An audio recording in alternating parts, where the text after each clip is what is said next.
Hi, this is Margaret Meloni, and welcome to the Death Dhamma Podcast. In a series I used to read, occasionally one character would say to the other, "May you live in interesting times." It was understood that this was a curse, where interesting times meant chaos and difficulty. Well, we do live in interesting times. I mean, don't we always? So this season, together we will explore equanimity and chaos, recognizing that many aspects of life are beyond our control. Let's find a sense of balance and peace amid external chaos. Hello there. I come to you today with some stories of travel and what that has to do with us and equanimity and chaos and letting go and all those good things. I don't know why we took a red-eye flight, but we did. Probably a combination of cost and time constraints. It was a less expensive flight, and each of us traveling had limited time off, and actually we don't get paid for vacation or sick time. So time away from work means time without pay. Traveling at night means less loss of work time. It turns out the red eye might not have been the best value, though, when you factor in the loss of sleep. And it wasn't really a true overnight red eye because it was only a 3.5-hour flight. None of us slept a wink. Then we had a 1-hour layover and then a short final flight to our destination. Then a few hours before we could get into our hotel room, we arrived as zombies. Zombies, being used to their state, are probably more fully functional. But we were happy and excited to reach our destination, absolutely.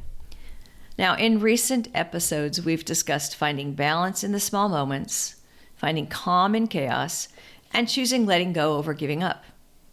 Preparing for this short trip and engaging in travel was really a perfect integration of all of these topics.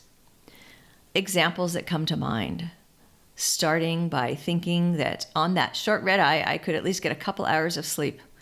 Seriously, what was I thinking? That was not rooted in any type of reality. I know that I have restless leg syndrome, and when it bothers me, which is always at night and always at a certain time of night, which coincides with the red eye, that I'd be, in cramped seating. And at first I tried to fight this and be in denial, but then I realized the right thing to do was to just let go and accept the true nature of the situation. I was not going to sleep. I was going to try to quietly and with minimum disruption to others tend to my leg, moving it and massaging it until the tingling stopped. The tingling was not going to stop until the flight ended and I could walk around freely. That's how it was. 2 of us on this trip deal with travel anxiety in different ways. I want to be on the plane and in my seat as soon as possible.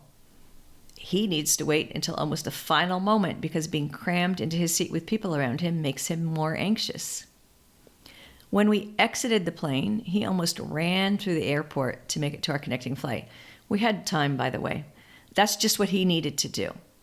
I did my best to keep up, and he did his best to be patient with me because I don't run or walk as fast as he does.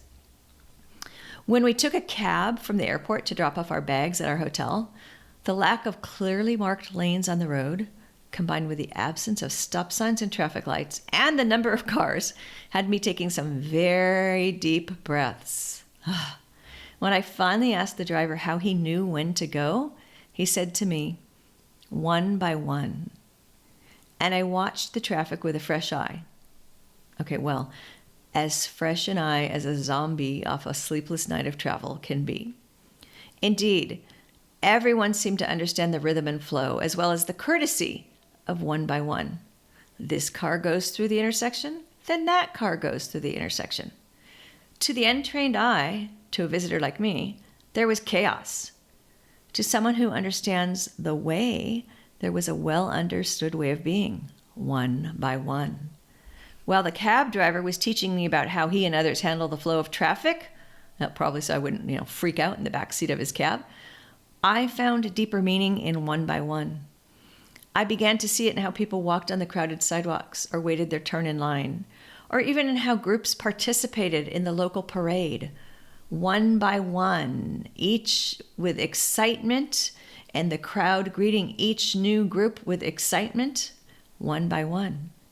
Appreciation for each and their right to their turn. And one by one is how one of us might have a day when we were tired or crabby, or one of us was relaxed while another was anxious. And one by one is how we might select destinations to visit so that each of us felt included in the travel plans, and how we found balance in small details like sharing a lunch order or let somebody run into a local bakery for a treat.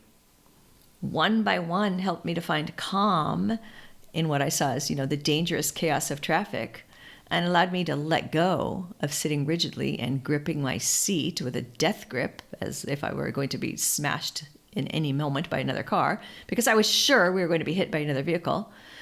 And one by one helped me to let go of uncertainty of how things were supposed to work and just let the experiences unfold.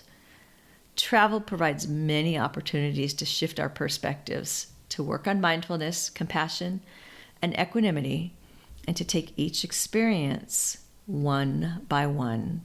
You've been listening to the Death Dhamma Podcast with your host, Margaret Meloni. Thank you so much for being here.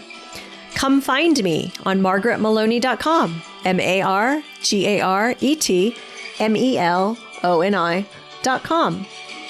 And until we meet again, may you be well, may you be happy, may you be at ease, and may you be free from suffering. Bye for now.